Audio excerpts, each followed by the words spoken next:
भगवान श्रीकृष्णाचा मृत्यू, देहत्याग, सविस्तर माहिती.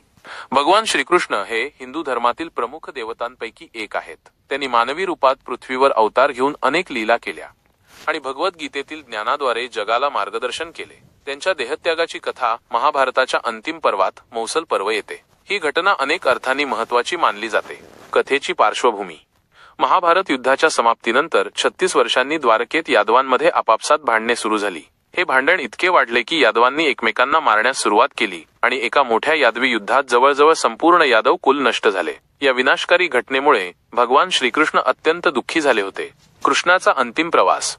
या यादवी युद्धानंतर श्रीकृष्ण द्वारकेच्या प्रभास नावाच्या तीर्थक्षेत्री एका पिंपळाच्या झाडाखाली विश्रांती घेत होते. ते एकांतात चिंतन करत असताना जरा नावाचा एक शिकारी चुकून त्यांना हरण समजून बसला. जरा शिकाऱ्याचा बाण. जरा शिकारी हा वनवासी होता आणि त्याला धनुर्विद्येचे चांगले ज्ञान होते. दुरून त्याला कृष्णाचे पाय एखाद्या हरणाच्या तोंडासारखे दिसले. त्याने आपला बाण चालवला, जो थेट कृष्णाच्या उजव्या पायाच्या तळव्याला लागला. कृष्णाचा देहत्याग. बाण लागताच श्रीकृष्ण हे काय झाले असे उद्गारले. जरा शिकारी घाबरून त्यांच्याजवळ आला आणि त्याला सत्य परिस्थिती कळली. त्याला आपल्या चुकीचा खूप पश्चाताप झाला आणि त्याने कृष्णाची क्षमा मागितली. यावर भगवान श्रीकृष्ण म्हणाले, हे विधात्याची इच्छा होती, यात तुझा कोणताही दोष नाही, तू शोक करू नको.